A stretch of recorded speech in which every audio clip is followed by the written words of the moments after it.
இன்னைக்கு வாழ்கிற வாழ்க்கையில் மீன் Machine over here is a bra. He probably got that thing it is supposed to last. If we go on how you yell at. அதாவது இப்போ நம்முடைய யதார்த்த வாழ்க்கை எடுத்துட்டோம் சொன்னால் இந்த உலகங்கிறது ஒரு அக்ரிமெண்ட் தான். அதாவது நாம் அடுத்தவங்கள்ட்ட எப்படி வாழணும், அடுத்தவங்க நம்மகிட்ட எப்படி வாழணும், நம்ம ரிலேஷன்ஷிப் எப்படி வச்சுக்கிறோம்ங்கிறதெல்லாம் ஒரு அக்ரிமெண்ட் தான். இந்த அக்ரிமெண்ட்டெல்லாம் நேச்சுரல்னு சொல்ல முடியாது, அந்த சூழ்நிலைக்கு தகுந்த மாதிரி. ஆனால் என்னென்னா எது சரி தப்புங்கிறது நமக்கே தெரியும். இப்போ நம்ம உதாரணமாக இப்போ ரோட்டில் போகணுன்னு சொல்லி சொன்னால் இடது பக்கம் தான் போகணுன்னு நம்ம ஒரு சிஸ்டத்தை வச்சுருக்கிறோம். நான் அப்படிலாம் போக மாட்டேன், இஷ்டப்படி தான் போவேன்னு சொல்லி சொன்னால் உடனே நமக்கு விளைவு நமக்கு அது ஏற்படும். நாமளே அந்த பிரச்சனையை சந்திச்சிடும். அப்போ நம்ம ஏதோ ஒரு இன்னசென்ட் அக்ரிமெண்ட் வச்சோம். இதெல்லாம் என்னென்னா நம்முடைய கன்வீனியன்ஸுக்காக வச்சுக்கிட்டோம். நம்முடைய கன்வீனியன்ஸை வச்சுக்கிட்டு அப்படியே ஒரு அக்ரிமெண்ட்டு மூலமாக வச்சுக்கிட்டா தான் ஒரு ஸ்மூத் ரன்னிங் ஆஃப் ஒரு லைஃபை காணும். இப்போ இது எல்லாருமே எல்லாருக்குமே தெரியுது. ஒரு சாதாரணமாக நம்ம எது கரெக்டு எது தப்புங்கிறதும் நமக்கு தெரியும். இப்போ இதில் என்னன்னா நம்ம அந்த லீங்கரில் ஒரு ஒரு சட்டத்தை சொல்லுவாங்க. அது எனக்கு எதை குற்றமே தெரியாது, அதனால் நான் செஞ்சுட்டேன், அதனால் என்னை மன்னிச்சிருங்கன்னு சொல்லி கேட்க முடியாது. Ignorance of law is not ஜஸ்டிஃபைபிள்னு சொல்லி ஒரு இதை சொல்லுவாங்க.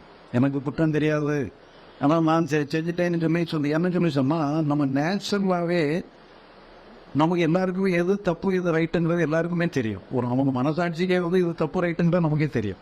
ஏன்னா அந்த ரோட்டில் போகிறது நம்ம இப்போ லெஃப்டில் போகணுமா ரைட்டில் போகணுமாங்கிறத விட ஒவ்வொரு நாட்டுக்கு நாடு மாறலாம். இப்போ நம்ம இதில் நம்ம நாட்டில் லெஃப்டில் போனோம்பாங்க, அமெரிக்கா கொடுத்தனா ரைட்டில் போனோமாங்க. அது வேணா கூட நாடு மாறலாம். மற்றபடி நல்லது எது கெட்டது எதுங்கிறது நமக்கு எல்லாருக்குமே நேச்சுரலாகவே தெரியும். இப்போ நம்ம ஜீசஸை பொறுத்தளவில் ஒரே சென்டென்ஸ் வச்சுன்றாரு. அடுத்தவங்க உனக்கு என்னெல்லாம் பண்ணக்கூடாதுன்னு நினைக்கியோ அதை நீ அடுத்தவங்களுக்கு பண்ணாத, அடுத்தவங்க உனக்கு என்னெல்லாம் பண்ணணும்னு நினைக்கியோ அதை நீ அடுத்தவங்களுக்கு பண்ண.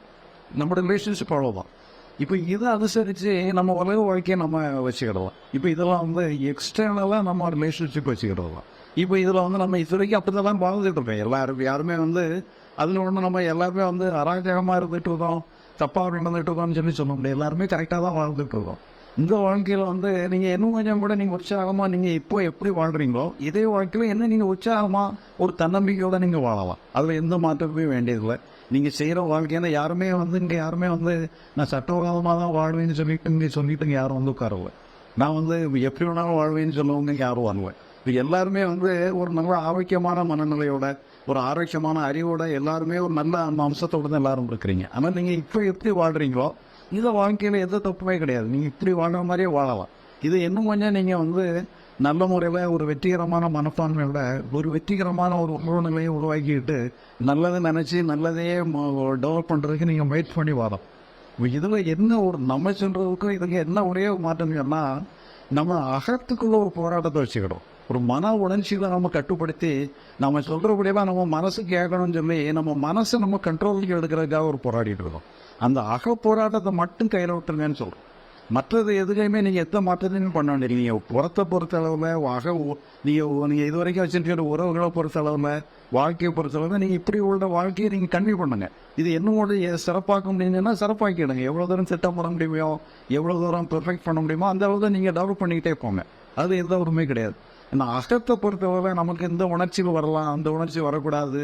நம்ம எப்போவுமே மனசு அலையில்லாத கடலாக இருக்கணும். இது நல்ல உணர்ச்சி தான் வரணும், மோசமான உணர்ச்சியே வரக்கூடாதுன்னு சொல்லி நம்ம அகத்துக்குள்ள நம்முடைய உணர்ச்சிகளை எடுத்து நம்ம போராடிட்டு இருக்கோம். அந்த போராடுறதுக்கு நமக்கு எந்த உரிமையுமே கிடையாது. அங்கே என்னன்னு சொல்லிட்டோம்னா முழுக்க நீங்கள் இன்னொரு பொறுப்பெடுக்காமல் இருங்க. இதில் என்னன்னா எல்லா உணர்ச்சிகளையும் இறைவன் கையில் ஒப்படைச்சிருங்க. நீங்கள் இறைவன்கிட்ட ஒப்படைச்சாலும் சரி அல்லது நீங்கள் பொறுப்பெடுக்காமல் தெரியும். மொத்தத்தில் உங்களுக்கு நீங்களே அகத்துக்குள்ள ஒரு போராட்டத்தை மட்டும் கைவிட்டுறாங்க. அப்போ இந்த அகத்தை பொறுத்த அளவில் நம்ம இங்கே செய்வது ஒன்றுங்கிறத கண்டுபிடிக்கிறதோட நம்முடைய கான்செப்ட் முடிஞ்ச பேர். புறத்தை பொறுத்தளவு நீங்கள் எப்படி வாழ்றீங்களோ இது இன்னும் கொஞ்சம் சிறப்பாகவே வாழங்கன்னு தான் நம்ம சொல்கிறோம். அவங்க புறத்தை பொறுத்த அளவில் எந்த விதமான மாற்றத்தையும் நம்ம சொல்லலை. இப்படி வாழணும் அப்படி வாழணும்னு சொல்லி இந்த கோட் ஆஃப் கான்டக்ட் மாதிரி சொல்லலை. நீங்கள் இப்போ வாழ்கிற வாழ்க்கையே நல்ல வாழ்க்கை தான். இது இன்னும் கொஞ்சம் நீங்களே சிந்திச்சு நீங்களே இன்னும் சிறப்பாக வாழ்ந்துவிடுங்க. அதில் எந்த பிரச்சனையுமே கிடையாது. நம்ம சொல்கிற ஒரே கான்செப்ட் என்னன்னா, அகத்துக்குள்ள ஒரு சுய முரண்பாடு, சுய சண்டை நீங்கள் போடணும். உங்களுக்கு நீங்களே சண்டை போடாமல் இருந்துட்டு அது வெளியே இப்படி நீங்கள் இருந்துட்டீங்கன்னா அது வெளி வாழ்க்கைக்கு கூட உதவிகரமாக மாறிடும். என்ன நீங்கள் செய்யக்கூடிய வாழ்க்கை மனசில் உள்ள பிரச்சனைகள்லாம் சால்வ் ஆகிட்டுங்கன்னா புறத்தில் உள்ள பிரச்சனைகள் கூட இன்னும் கொஞ்சம் சால்வ் ஆகிறதுக்கு வாய்ப்பாகும். புறத்தினுடைய சூழ்நிலைகளை வேற ஒரு பரிமாணத்துக்கு மாறிடும். அப்போ நீங்கள் உங்கள் அகமே புற வாழ்க்கைக்கு உதவியாகவும் மாறிடும்.